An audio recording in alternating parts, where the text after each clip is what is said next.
پاکستان کے مستقبل میں سعودی عرب اور ایران کے ساتھ کیا تعلقات ہوں گے؟ جو متوقع وزیر اعظم ہیں عمران خان صاحب، ان سے دونوں ملکوں کے سفیروں کی ملاقاتیں بھی ہوئی ہیں، تو آپ کیا سمجھتے ہیں کہ سب سے پہلے سعودی عرب کے سفیر نے ملاقات کی، پھر ایران کے سفیر نے ملاقات کی، تو دونوں ملکوں کے ساتھ پاکستان کے تعلقات کیسے ہونے چاہیے اور عمران خان کی حکومت مستقبل میں دونوں کے ساتھ کس طرح سے چلے گی؟ عمران خان صاحب کی حکومت بننے کے بعد بھی توقع یہ ہے کہ پاکستان کی خارجہ پالیسی میں خطے کے حوالے سے بہت بڑی کوئی تبدیلی نہیں آئے گی۔ اس کے کوئی جو ہے آپ ایکسپیکٹ نہ کریں، لیکن جو موٹی موٹی آؤٹ لائن ہے پاکستان کی خارجہ پالیسی کی، وہ عمران خان صاحب نے اپنی جو وکٹری سپیچ کی تھی، جو پہلا خطاب تھا ان کا قوم سے جیتنے کے بعد انتخابات، اگرچہ ابھی وزیر اعظم کا حلف انہوں نے نہیں اٹھایا ہے، لیکن جو وکٹری سپیچ میں انہوں نے بات کی اور جن ممالک کا نام لیا، اس سے آپ کو واضح ہو جانا چاہیے کہ پاکستان کی جو موٹی موٹی چیزیں ہیں اور جو الائنسز ہیں اور اتحاد ہمارے اور حلیف ممالک جو ہیں ان کے ساتھ کیسے اور کیا تعلقات ہیں اور کون سے اہم ممالک ہیں پاکستان کی خارجہ پالیسی کے لیے، وہ تمام باتیں عمران خان صاحب نے اس اسپیچ میں کر دی۔ اور آپ کو یاد ہوگا کہ انہوں نے آغاز جو ہے وہ چائنا سے شروع کیا،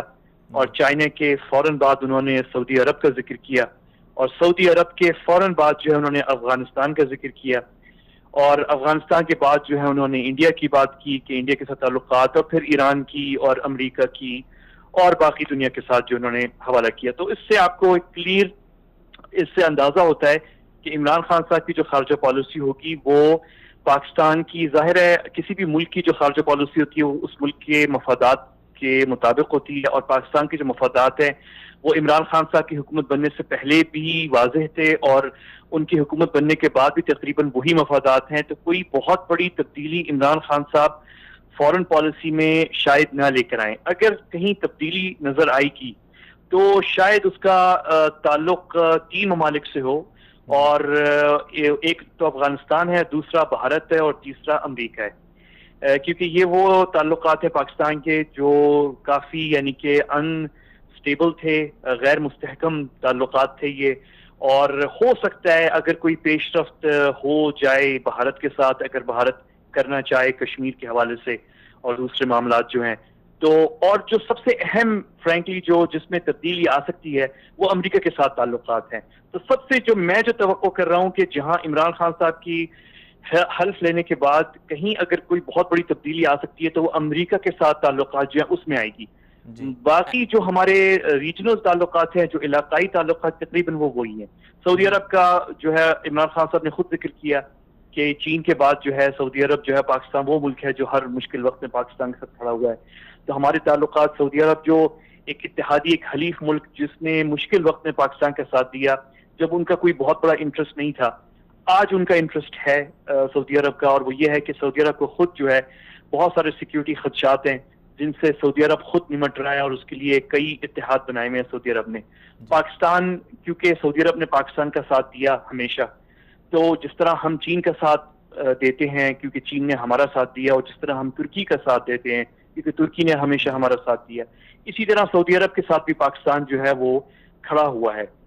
چاہے وہ یمن کا مسئلہ ہو، چاہے وہ عرب خلیج میں جو ہے استحکام کا معاملہ ہو، اور جو دوسرے جو خطرات لاحق ہیں سعودی عرب کی سیکیورٹی کا استحکام کے، تو وہ ہماری ریلیشن شپ بہت کلیئر ہے اور بہت واضح ہے۔ آپ نے ایران کی بات کی تھی، ابھی پچھلے دنوں آپ کو پتہ ہے کہ ایران کے آرمی چیف جو ہیں وہ پاکستان آئے ہوئے تھے۔ پاکستان نے ایک بڑی مشکل پالیسی ایران کے ساتھ چلائی ہے 1979 کے بعد، جب سے ایران کے اندر جو ہے وہ کو آیا تھا یا انقلاب آیا تھا، اور سابقہ حکومت جو ہے وہ گرا دی گئی تھی اور دوسری حکومت آ گئی تھی 79 کے بعد۔ پاکستان کا وہ سلسلہ بہت مشکل رہا، کیوں رہا؟ کیونکہ 79 سے پہلے جو حکومت تھی ایران کے اندر وہ پاکستان کے میرے خیال میں قریب ترین حلیف کی ایک حکومت تھی، مطلب وہ حلیف، وہ اتحادی پاکستان کا جس نے بھارت کے ساتھ ہر جنگ کے اندر پاکستان کا نہ صرف ساتھ دیا بلکہ اپنے بیسز اور ایئر فورس بیسز بھی کھول دیے تھے پاکستان کے لیے، اور جو پاکستان کی لڑائی تھی اسے اپنی لڑائی بنا دی۔ 79 کے بعد جو سچویشن آپ کو پتہ ہے، میں تاریخ میں نہیں جاؤں گا، سچویشن چینج ہو گئی۔ 79 کے بعد تقریباً جو حکومت آئی، حالانکہ تعلقات آن اینڈ آف اچھے بھی رہے پاکستان ایران کے، لیکن اوور آل ایک جھکاؤ نظر آیا 79 کے بعد ایران کی حکومت کا بھارت کی طرف۔ ان کے اپنے انٹرسٹ تھے، ان کی اپنی وجوہات تھیں، اور وہ چیزیں نظر بھی آئیں، افغانستان میں بھی نظر آئی کہ ایران نے پسند کیا کہ وہ بھارت جہاں پہ کھڑا ہوا ہے وہاں پہ ایران بھی کھڑا ہو۔ پاکستان نے یہ مشکل وقت گزارا، اور جو میرے خیال میں سب سے مشکل وقت تھا وہ تھا 2016 کا، جب گلبشن پکڑا گیا اور پتہ چلا کہ ایران نے جو ہے اپنی سرزمین پہ ایک بہت بڑا دہشت گرد نیٹ ورک جو ہے بھارت کا وہ قائم ہونے کی اجازت بھی دی، اور ان کے ساتھ مل کے کام بھی کیا بلوچستان کے اندر اور کراچی میں اور پاکستان کے کچھ دوسرے علاقوں میں۔ 16 کے بعد جو ہے پاکستان نے بڑے اقدامات لیے ہیں اس نیٹ ورک کو ختم کرنے کے لیے، اور اس نیٹ ورک کے ساتھ ایران کے ساتھ ہوا یہ ہے بیسکلی کہ ہم نے بیلنس کیا ہے۔ ہم نے ایک طرف لگتا یہ ہے کہ پاکستان میں جو پالیسی میکر ہیں انہوں نے اندازہ لگایا کہ ایران کے اندر کچھ اسٹیٹ عناصر ہیں جو بھارت کے ساتھ بہت قریب ہیں، لیکن دوسرے عناصر ہیں ایران کے اندر جو روایتی طور پر پاکستان سے قریب ہوا کرتے تھے لیکن آج وہ اتنے طاقتور نہیں ہیں۔ میرا اشارہ ہے ایران کی آرمڈ فورسز کی طرف۔ ایران کی جو آرمی ہے اور ایئر فورس ہے اور نیوی ہے، اس کے 79 سے پہلے بڑے قریبی تعلقات تھے پاکستان سے، اور 79 کے بعد آپ کو پتا ہے آرمی کو اور ایئر فورس اور نیوی کو ایران کے اندر سائیڈ لائن کیا گیا، اور جو پاسداران انقلاب ہیں اور بسیج دوسری جو ملیشیاز ہیں اور پیراملٹریز ہیں جو تشکیل دی گئی بعد میں امام خمینی نے، اور ان کو جو ہے پھر فوقیت دے دی گئی آرمڈ فورسز کے اوپر، اور تمام جو بہترین اسلحہ اور پیسہ ہے بجٹ، دفاعی بجٹ ایران کی، وہ پاسداران انقلاب اور بسیج اور دوسری ملیشیاز پہ لگا دی گئی۔ پاکستان نے یہ ایک اچھا اقدام یہ اٹھایا کہ وہ روایتی دوست پاکستان کے جو ایران میں 79 سے پہلے تھے، میرا بالخصوص اشارہ ہے یہ آرم فورسز کا جو ایران کی، کیونکہ اس میں بہت سارے ابھی بھی افسران ایسے ہوں گے جو سینئر پوزیشنز پہ ہیں جو پاکستان کے ساتھ پاکستان میں ٹریننگ حاصل کی ہوئی ہے، کاکول میں ٹریننگ حاصل کی ہوئی ہے ہماری کمانڈ سٹاف کالج کوئٹہ کے اندر، تو ان کے ساتھ رابطہ پھر سے ریزیوم کیا جائے اور اس کو جو ہے مضبوط کیا جائے اور کوشش کی جائے۔ ہر ملک کے اندر آپ کو پتہ ہے ایسے عناصر ہوتے ہیں جو آپ کے شاید آپ نے نشاندہی کر لی کہ وہ آپ کے خلاف ہیں یا بھارت کے قریب ہیں، لیکن ایسے عناصر بھی ہیں جو آپ کے ساتھ چل سکتے ہیں اور آپ کے ساتھ دوست ہیں اور دشمنی جو ہے وہ نہیں کرنا چاہتے آپ کے ساتھ۔ تو یہ اچھی بات ہے کہ آپ ایران کے اندر ہی جو ایران کی پالیٹکس ہے اندر کی، اسی کے اندر جو ہے آپ دوست بنا کے ان لوگوں کو کارنر کرنے کی کوشش کریں اور آئسولیٹ کرنے کی کوشش کریں، وہ لوگ جو بھارت سے بہت قریب ہو گئے ہیں، اور نہ قریب چلے قریب تو ہونا کسی بھی ملک کا حق ہے بھارت کے ساتھ تعلقات بنائے، لیکن وہ تو قریب سے بہت آگے چلے گئے، وہ تو مطلب بھارت کے ساتھ مل کے آپ کو ڈیسٹیبلائز اور غیر مستحکم کرنے پہ آ گئے تھے اور آ چکے تھے کافی حد تک اگر ہم پکڑ نہ لیتے، اور اب اس کو رول بیک کر رہے ہیں، اور ان کی جو بھی فٹ پرنٹس ہیں پاکستان کے اندر، میں ایک مطلب کوئک سی بات کر رہا ہوں، اس میں تفصیل میں بھی جانے کی ضرورت نہیں ہے کہ اس کا جو ان کا فٹ پرنٹ تھا پاکستان میں اس کو رول بیک کیا جا رہا ہے، کافی حد تک ہو بھی گیا ہے لیکن ابھی کافی کام رہتا بھی ہے۔ تو یہ ایک پالیسی پاکستان نے اختیار کی ہوئی ہے ایران کے ساتھ۔ ظاہر ہے ایران ایک مشکل وقت میں اس وقت، ایران خود جو ہے وہ مشکل وقت میں اس وقت، انہوں نے پچھلے 10 اوباما کے دور میں اور دیکھا تھا ہم نے کہ افغانستان میں بھی اور عراق میں بھی اور شام میں بھی ان کے امریکہ کے ساتھ کم از کم ملٹری لیول اور انٹیلیجنس لیول کے اوپر قریبی تعلقات ہو گئے تھے، بہت زیادہ قریبی ہو گئے تھے۔ تو وہ چیز جو ہے اب ختم ہو گئی ہے ٹرمپ کے دور میں، اور ان کے اوپر مشکل وقت آ گیا ہے، اور آج سے آپ نے دیکھا کہ سینکشنز بھی جو ٹریڈ سینکشنز ہیں وہ لگ گئی ہیں، جو آئل اور تیل سے متعلقہ سینکشنز ہیں وہ نومبر میں لگ جائیں گی۔ بہت مشکل وقت ہے، خود ایرانی قوم جو ہے پروٹیسٹ کر رہی ہے اور کھڑی ہو گئی ہے، وہ کہہ رہی ہے کہ ہمارا پیسہ جو ہے وہ یمن میں اور شام میں اور عراق میں اور لبنان میں کیوں خرچ کیا جا رہا ہے۔ تو اب کیونکہ ان کا بھی مشکل وقت ہے تو وہ چاہیں گے کہ پاکستان ایک طاقتور ملک ہے، ان کا بارڈر پر ہے موجود، تو یہ ملک کم از کم نیوٹرلائز کیا جائے، یہ ملک جو ہے کہیں ہمارے خلاف نہ ہو جائے، یہ سوچتے ہوئے کہ ہم بھارت کے قریب ہیں۔ تو یعنی یہ ایک بڑی ایک مختصر سی سچویشن ہے۔ یہ پاکستان کی خارجہ پالیسی اس وقت جو لوگ ہیں جو چلا رہے ہیں وہ ان ساری چیزوں کو دیکھ رہے ہیں اور اسی کے مطابق ظاہر ہے پھر وہ سب چلیں گے۔ جی احمد صاحب، بالکل ایران کے ساتھ جیسے آپ نے ذکر کیا کہ کچھ لوگ ایسے ہیں جو پاکستان کے ساتھ اچھے تعلقات کے خواہاں ہیں، لیکن سوال یہ ہے کہ ایران کے جو بھارت کے ساتھ جو تعلقات تھے اس سے پاکستان کو بہت زیادہ نقصان ہوا ہے۔ مثلا ہم دیکھتے ہیں افغانستان کی جو منڈیاں ہیں، تجارتی منڈیاں، وہاں ایران قابض ہو چکا ہے۔ ایک وقت تھا کہ پاکستان وہاں پر سب سے زیادہ پاکستان کی تجارت ہوتی تھی افغانستان کے ساتھ، اب ایران کی تجارت ہوتی ہے۔ اور پھر سی پیک اور چابہار کو بھی آپ اگر دیکھیں تو اس سے بھی پاکستان کو کسی حد تک ایک قسم کا خطرہ تو ہے اس سے بھی، کہ کچھ نہ کچھ ہو سکتا ہے. تو آپ کیا سمجھتے ہیں کہ حکومت کو یعنی عمران خان کی جو متوقع حکومت ہے اس میں یہ بھی سننے میں آ رہا ہے کہ کچھ لوگ ایسے ہیں جو ایران کے بہت زیادہ قریب ہیں, ان کو کابینہ میں شامل بھی کیا جائے گا, تو کیا ایسا نہیں ہے کہ حکومت جو آئے گی تو اس کو ذرا توجہ دینی چاہیے کہ ہم ایران کے ساتھ تعلقات رکھیں تو مساوات کی بنیاد پر رکھیں؟ بالکل ایسا ہی ہونا چاہیے. جہاں تک میری اطلاع ہے کہ کم از کم پبلکلی نہیں تو پرائیویٹلی جو ہے وہ بڑے کھل کے ایران کے ساتھ بات ہوئی ہے ان تمام معاملات کے اوپر. ظاہر ہے کوئی ملک جو ہے وہ کمپرومائز نہیں کرے گا اپنے نیشنل انٹرسٹ کے اوپر, پاکستان بھی نہیں کرے گا. میرے خیال میں یہ اتنی پریشانی کی کوئی بات نہیں ہے کہ پاکستان تحریک انصاف کے اندر یا کسی اور پارٹی کے اندر کوئی ایسے لوگ ہیں جو بھارت کے قریب ہیں یا ایران کے قریب ہیں یا افغانستان کے قریب ہیں. یہ کوئی اتنی پریشانی کی بات نہیں ہے, کیونکہ ملک کا جو مفاد ہے اور نیشنل انٹرسٹ ہے وہ بہت کلیئر ہوتا ہے, اور وہ اس طرح ڈیسائیڈ نہیں ہو سکتا کہ وہ ایک دو لوگ آ کے جو ہے اسے تبدیل کر دیں. یہ ممکن نہیں ہے. بہت ساری چیزیں ہیں اس کے اندر, نیشنل سیکیورٹی کے ایشوز ہیں, بڑی سیریس باتیں ہیں, تو اس طرح نہیں ہو سکتا. یہ آپ نے جو بڑی خوبصورت بات کی ہے کہ کھل کے برابری کے بنیاد پہ بات ہو, یہ پبلک ڈسکشن انفارچونیٹلی میرے خیال میں ہمارے یہاں اس لیے نہیں ہو سکی کہ انفارچونیٹلی جب بھی ایران کے بارے میں بات کرنے کا وقت آیا, جیسے کہ ابھی کلبھشن جو پکڑا گیا تھا تو وہ بھی ایک بہت اچھا وقت تھا, انفارچونیٹلی وہ فوری طور پہ ایران کا نام لیتے ہی جو ہے وہ سیکٹیرین معاملات سے لنک کر دیا جاتا ہے, اور پھر ڈبیٹ کو یا تو دبا دیا جاتا ہے جان بوجھ کے, یا خود بخود ڈبیٹ جو ہے وہ ایسی حساس بن جاتی ہے کہ وہ پھر اس کو چلانا مشکل ہو جاتا ہے. کیونکہ وہ ہمارے ہاں جو ہے unfortunately maturity level foreign policy کے اندر, پبلک ڈومین کے اندر کم از کم ٹی وی چینلز اور میڈیا کے لیول کے اوپر کم از کم اتنا بھی میچور نہیں ہے. تو وہ بات جو سیاست اور پالیٹکس اور اسٹریٹجی پہ ہونی چاہیے وہ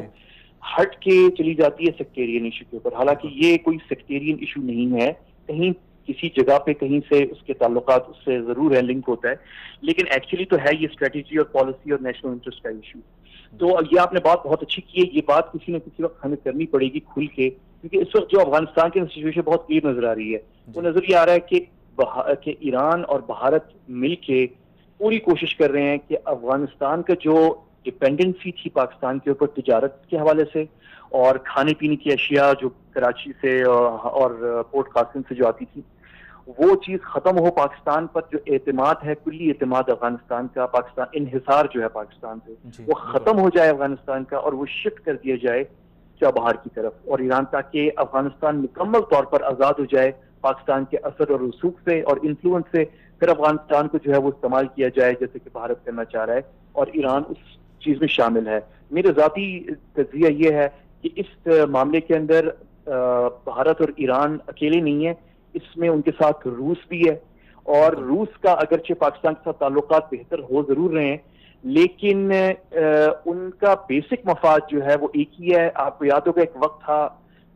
90 کی دہائی کے اندر جب ناردرن الائنس ایک ہوا کرتی تھی افغانستان میں, اور اس کے پشت پر جو ہے وہ 3 ممالک سپورٹ کر رہے تھے, اور وہ روس اور بھارت اور ایران تھے. اور میرا ذاتی خیال ہے کہ یہ اتحاد, ناردرن الائنس تو تقریباً ختم ہو چکی ہے, لیکن یہ جو 3 ملکوں کا جو مفاد اور اتحاد تھا, بھارت اور روس اور ایران کا, یہ ابھی بھی موجود ہے. اور میرا ذاتی خیال ہے کہ افغانستان کے اندر ایک بڑی زبردست وار آف اٹریشن کہتے ہیں اسے انگریزی میں, جو گمسان کی جنگ ہوتی ہے, بڑی خفیہ طور پر لڑی جاتی ہے, اور وہ لڑی جا رہی ہے پاکستان کے مفادات کے خلاف بھی, کیونکہ ہمارے فوجی بھی شہید ہو رہے ہیں بارڈر پہ اس دہشت گردی کے اندر, اور افغان جو فوج اور حکومت ہے ان کے خلاف بھی ہو رہی ہے, کیونکہ ان کے بھی پولیس اور آرمی کے لوگ مارے جا رہے ہیں اور شہید ہو رہے ہیں. اور اس میں آپ نوٹ کریں کہ جو اتحادی ہیں نیٹو کے, امریکہ کی فوج ہے وہاں پہ, وہ بھی مارے جا رہے ہیں. تو بیسیکلی نقصان جو ہو رہا ہے, جن قوموں کے فوجی شہید ہو رہے ہیں یا قتل ہو رہے ہیں اور مارے جا رہے ہیں, وہ بیسیکلی پاکستان ہے اور افغانستان ہے اور امریکہ ہے. اور جب ان کے مارے جاتے ہیں فوجی, چاہے وہ ہمارے شہید ہوں, افغانستان کے ہو یا امریکہ کے فوجی مارے جائیں, تو ہم الزامات ایک دوسرے کے اوپر لگا رہے ہوتے ہیں. لیکن پیچھے بیک گراؤنڈ میں بیٹھ کے فائدہ کس کو ہو رہا ہے؟ فائدہ بھارت کو ہو رہا ہے, فائدہ ایران کو ہو رہا ہے, اور فائدہ روس کو ہو رہا ہے. اور بے شک روس کے تعلقات پاکستان سے بہتر ضرور ہو رہے ہیں, لیکن ان کا مفاد روس کا اتنا ہے کہ پاکستان جو پرانا حلیف تھا امریکہ کا, یا افغانستان کے اندر پاکستان کا بڑا اثر اور رسوخ تھا, یہ دونوں چیزیں پاکستان کی ختم ہو جائیں کہ پاکستان امریکہ کے ساتھ مسلسل تناؤ رہے, اور پاکستان جو ہے وہ افغانستان میں اپنے پیروں پہ کھڑا نہ ہو سکے, اور اثر رسوخ جو پاکستان کا تھا وہ واپس نہ آ سکے. تو اس صورتحال کو بالکل قابو کرنا اپنی ہوگا. تینوں ممالک جو ہیں ان کے مفاد میں ہے کہ پاکستان کی اور امریکہ کی شدید لڑائی افغانستان میں رہے. میرا ذاتی خیال ہے کہ اس وقت جو ہے پاکستان کی جو نئی حکومت آ رہی ہے ان کو یہ سمجھنا چاہیے کہ ہمیں اپنے مفاد پہ تو کمپرومائز ہمیں کہیں نہیں کرنا, چاہے وہ امریکہ ہو, چاہے وہ روس ہو, چاہے وہ ایران ہو, چاہے وہ کوئی اور بھی ہو, ہمیں کہیں پہ بھی کمپرومائز نہیں کرنا. پاکستان کا مفاد سب سے پہلے ہے. لیکن ساتھ ساتھ ہم نے یہ دیکھنا ہے کہ یہ ایک الائنس ہمارے خلاف خطے میں بنا ہوا ہے. چابہار جو ہے وہ کوئی اس کا سی پیک سے کوئی تعلق نہیں ہے. تعاون کرنے سے ہمیں کوئی فائدہ ملنا نہیں ہے. اصل بات ساری یہی ہے کہ یہ جنگ ہو رہی ہے پاکستان کا اثر و رسوخ خطے میں اور افغانستان میں ختم کرنے کی. تو ہم نے اسٹیپس اٹھانے ہیں. آخر میں میں آپ کو کوئی بس ایک بات کر دوں کہ عمران خان صاحب نے ایک بڑی اچھی بات کہی جب ان کی ایرانی سفیر سے ملاقات ہوئی. انہوں نے کہا کہ ہم چاہیں گے کہ پاکستان ثالثی کا کردار ادا کرے, اور انہوں نے آفر کیا کہ جب ان کی حکومت آئے گی اور اقتدار سنبھالے گی تو وہ میڈیشن کرنا چاہے گی ایران اور سعودی عرب کے درمیان. اور یہ بہت اچھی بات ہے جو عمران خان صاحب نے کہی ہے, یہ پازیٹو بات ہے. ہمیں جہاں تک ہم کر سکتے ہیں ہمیں یہ ضرور کرنا چاہیے, لیکن میرے خیال میں اس کا کوئی فائدہ ہے نہیں, اور اس میں ہمیں زیادہ ٹائم ضائع کرنا بھی نہیں چاہیے. بجائے اس کے ہم دیکھیں کہ ہاں جی بالکل, بجائے اس کے ہم یہ دیکھیں کہ ایران کی اور سعودی عرب کی کہاں ہم دوستی کروا سکتے ہیں.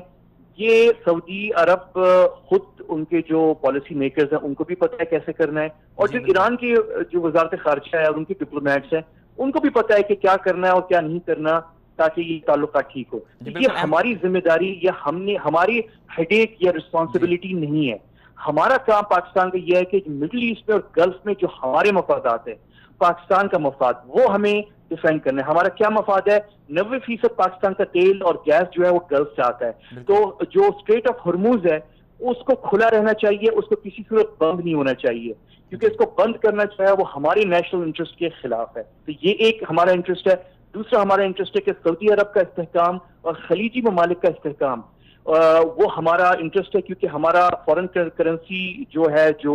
ریمیٹنسز آتے ہیں اور جو پاکستان کی سب سے بڑی ڈیاسپورا ہے پاکستان کے باہر وہ خلیج میں ہے. تو یہ ہمارا استحکام ایک معاشی بھی اور سیاسی بھی اس پر منحصر ہے کہ گلف میں استحکام ہو. تو سعودی عرب اور خلیج کا جو استحکام ہے وہ ہمارے انٹرسٹ میں ہے. تو اگر یمن کی طرف سے اگر کوئی خطرات آتے ہیں یا کہیں اور سے آتے ہیں تو یہ ہمارے لیے بھی سیریس تھریٹ اور انٹرسٹ ہے. یہ دو یا تین باتوں پہ کلیئرٹی ہمارے یہاں ہونی چاہیے اور ہمیں کھل کے بات کرنی چاہیے. اور ایرانی مسلمان ہیں, ہمارے بھائی ہیں, دوست ہیں, ہمیں ان کو بھی سمجھانا چاہیے دیکھیں بہت ہو گیا ہے. یہ آپ کی ملیشیاز جو کام کر رہی ہیں یمن کے اندر اور افغانستان میں اور شام میں, لبنان میں, اتنے سارے ممالک آپ سے ناراض ہیں مسلمان. خود آپ کا قریبی ملک تاجکستان جو ہے, جو فارسی بولنے والا ملک ہے, اس نے ابھی آپ پہ الزام لگا دیا ہے کہ وہاں پہ ابھی ٹورسٹ پہ حملہ ہوا ہے. پچھلے ہفتے قتل ہوئے ہیں 4 ٹورسٹ, مغربی ٹورسٹ, ویسٹرن ٹورسٹ. اس کا الزام انہوں نے ایران اور ایران کے پاسداران انقلاب پہ لگا دیا. تو اس طرح کے آپ کے تعلقات میں تناؤ ہے تمام نیبرز کے ساتھ, آپ کے اذربائیجان کے ساتھ ہے, تاجکستان کے ساتھ ہے, اب خود افغانستان کے ساتھ ہے, پاکستان کے ساتھ بھی تھا آپ کا, خلیجی ممالک کے ساتھ. یہ معاملہ ایران کو ٹھیک کرنا چاہیے. یہ معاملات خراب صدر حسن روحانی کے دور میں ہوئے ہیں اور جو مرشد اعلیٰ ہیں ایران کے خامنئی صاحب جو ہیں, ان کے دونوں کے دور میں ہوئے ہیں. مجھے یاد ہے جب صدر خاتمی تھے, احمدی نژاد تھے, تو مجھے یاد ہے کہ صدر خاتمی اور احمدی نژاد عرب ممالک کے ساتھ بڑے قریبی تعلقات ہو گئے تھے. پاکستان بھی آئے تھے, سعودی عرب بھی آئے تھے. مرحوم سابق شاہ عبداللہ نے ان کا استقبال بھی کیا تھا ریاض میں, اور بڑا زبردست گرم جوش استقبال کیا تھا صدر احمدی نژاد کا بھی اور صدر خاتمی کا بھی, بالکل اسی طرح جس طرح ڈونلڈ ٹرمپ کا امریکی صدر کا کیا اس دفعہ. تو اسی لیول کا جو ہے استقبال ہوا تھا صدر احمدی نژاد کا بھی اور صدر خاتمی کا بھی. تو ایران کو بھی ہم یہ کر سکتے ہیں کہ ہم ایران کو بھی نصیحت